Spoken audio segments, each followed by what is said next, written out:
स्वागत है आपका। ब्रेक के बाद अगली खबर पाकिस्तान से है। पाकिस्तान में एक पत्रकार को सिर्फ इसलिए जेल में डाल दिया गया क्योंकि उसने बलात्कार पीड़िता को न्याय दिलाने के लिए एक पत्रकार वार्ता का आयोजन किया था।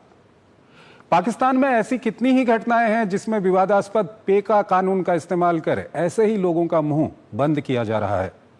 आइए इस सिलसिले में आपको एक रिपोर्ट दिखाते हैं और बताते हैं कि कैसे पाकिस्तानी सरकार इस कानून का गलत इस्तेमाल कर रही है। पाकिस्तान इन दिनों एक साथ कई मोर्चे पर घिरा हुआ है। एक तरफ जहां अलगाववादियों ने बमों और गोलियों से पूरे मुल्क को जंग के मैदान में तब्दील कर दिया है, तो वहीं दूसरी ओर पेका यानी इलेक्ट्रॉनिक अपराध निवारण कानून बम बनकर फूटने लगा है। वैसे तो इस कानून का उद्देश्य साइबर अपराधों की रोकथाम था, लेकिन हालिया कार्रवाइयों से लगता है कि इसका इस्तेमाल आलोचकों की आवाज दबाने और असहमति को शांत करने के लिए किया जा रहा है। फेसबुक, यूट्यूब, टिकटॉक हो या फिर सोशल नेटवर्किंग साइट एक्स और इंस्टाग्राम, हर किसी पर इस कानून की नजर है। कानून के रखवाले भी इसके दंश से सुरक्षित नहीं है। हाल ही में एक पुलिसकर्मी ने सोशल मीडिया पर राष्ट्रपति आसिफ जरदारी के खिलाफ टिप्पणी क्या की तो उसे भी सलाखों के पीछे धकेल दिया गया। एक पत्रकार के हाथों में इसलिए हथकड़ियां डाल दी गई कि उसने बलात्कार पीड़िता को न्याय दिलाने के लिए सिर्फ प्रेस वार्ता का आयोजन किया था। इसी तरह रावलपिंडी में जब एक व्यक्ति ने टिकटॉक पर वीडियो पोस्ट कर पुलिस पर आरोप लगाया तो उस पर भी पेका ठोक दिया गया। एफआईआर में कहा गया कि वीडियो का मकसद पुलिस के खिलाफ नफरत फैलाना था। हालांकि सोमवार पेका कानून के तहत गिरफ्तार फरहान मलिक के लिए राहत भरा रहा। मलिक को अदालत से जमानत मिल गई। उन पर आरोप है कि वो अपने यूट्यूब पर देश विरोधी सामग्री प्रसारित करते हैं। उन पर फेक न्यूज शेयर कर जनता में आक्रोश भड़काने का भी आरोप है। पत्रकार संगठन, राजनीतिक और सामाजिक दल इस कानून पर कड़ी आपत्ति जता रहे हैं, जबकि सरकार का कहना है कि इसका एकमात्र उद्देश्य फर्जी खबरों को रोकना है, न कि अभिव्यक्ति की स्वतंत्रता पर प्रहार। राष्ट्रपति आसिफ अली जरदारी ने इसी साल जनवरी में पेका संशोधन बिल पर हस्ताक्षर किए तो पत्रकारों ने इसके खिलाफ काला दिवस मनाया। पत्रकार इसे अभिव्यक्ति, प्रेस और मीडिया की स्वतंत्रता पर हमले के साथ जनता तक सूचना पहुंचाने के अधिकार को छीनने का आरोप लगा रहे हैं। पत्रकारों का कहना है कि फेक न्यूज फैलाने वाले पत्रकारों पर अंकुश जरूर लगना चाहिए, लेकिन इसकी आड़ में राजनीतिक हित नहीं साधे जाने चाहिए। हालांकि हाल की कार्रवाइयों से यही होता दिखाई दे रहा है। कई पत्रकार और सामाजिक कार्यकर्ता जब सेना प्रमुख के देश को हार्ड स्टेट की ओर ले जाने की मुहिम पर आवाज उठाते हैं तो वे भी इस कानून की जद में आ जाते हैं। यानी सवाल पूछना ही इस कानून का सबसे बड़ा जुर्म है।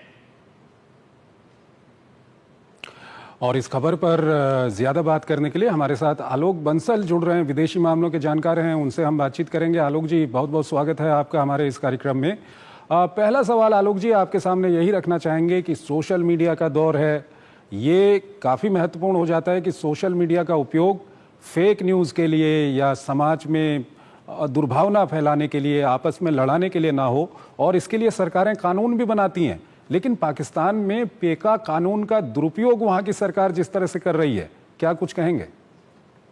देखिए, पाकिस्तान की सरकार एक असुरक्षित सरकार है और इसीलिए आप देख रहे हैं कि म्यूजिशियंस को, पत्रकारों को पेका के अंदर गिरफ्तार किया जा रहा है। अगर कोई सेना के बारे में कुछ कह दे या किसी भी घटना को रिपोर्ट करे तो उसको भी वो फेक न्यूज करार कर देते हैं। अगर आप बलूचिस्तान में बलूच राष्ट्रवादियों ने अगर सेना के सिपाहियों पे हमला कर दिया और उनकी मौत कर दी, अगर आप उसकी खबर भी दें तो उसको भी फेक न्यूज माना जाता है।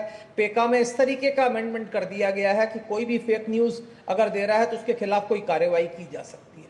न्यूज चैनल्स के एडिटर्स को गिरफ्तार कर लिया गया, संगीतज्ञों को गिरफ्तार किया गया, कोई पीटीआई के पक्ष में कुछ लिखते तो उसको गिरफ्तार कर दिया जाता है। तो इस तरीके की कई घटनाएं चल रही हैं। अगर आप देखें, कल ही जो है उन्होंने, बल्कि कल क्या आज ही, एक सलमान अहमद करके एक म्यूजिशियन है जो बड़े जाने माने म्यूजिशियन है, उनको उन्होंने पेका के अंदर बंद कर दिया। अभी पत्रकारों को, जो न्यूज एडिटर्स थे, उनको किया। कुछ को राहत मिली है अदालतों से, लेकिन उस राहत को मिलने में भी कई लोगों को करीब 2-3 हफ्ते या उससे भी ज्यादा लग जाते हैं। अब कोई भी निरपराध व्यक्ति 2-3 हफ्ते जेल के पीछे रहे ये कितनी बड़ी ज्यादती है, ये आप भी समझ सकते हैं और हम भी समझ सकते हैं।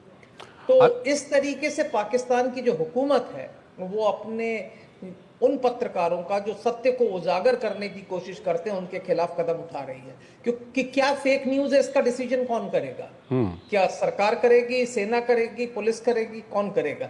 और इसी के अंतर्गत हम देख रहे हैं कि दिन प्रतिदिन कोई भी विपक्षी हो, कोई भी विरोधी हो, सबको जेल के अंदर डाला जा रहा है। आलोक जी, एक दौर था पाकिस्तान में, शायद इमरान खान की जब तक हुकूमत वहां पर थी, हम देखते थे कि जब तक वहां का मीडिया सेना के खिलाफ या आईएसआई के खिलाफ कुछ नहीं करता था तब तक उसको ज़्यादा छुआ नहीं जाता था। और अमूमन ये कहा जाता था कि सेना और आईएसआई की खबरों के अलावा अन्य खबरों को लेकर के पाकिस्तानी मीडिया काफ़ी हद तक ट्रांसपेरेंट है।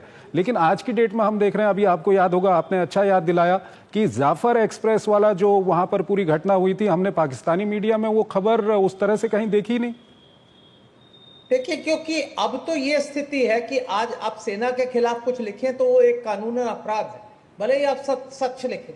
लेकिन अगर सेना के खिलाफ कुछ लिखा जाता है तो उसको नेशनल इंस्टीट्यूट को डेनिग्रेट करने वाला कदम माना जाता है और उसके खिलाफ कदम उठाए जाते हैं। तो सेना के खिलाफ आप कुछ नहीं लिख सकते, भले ही सच लिख रहे हो कि भाई जाफर एक्सप्रेस में क्या हुआ, किस तरीके से हुआ, कितने सैनिकों की हत्या कर दी गई, ये सब पाकिस्तान की जनता, पाकिस्तान के आवाम से छुपाया जाता है। और इसी कारण आप देखते हैं कि कोई जर्नलिस्ट अगर सत्य को बयान करे तो उसकी गिरफ्तारी कर दी जाती है।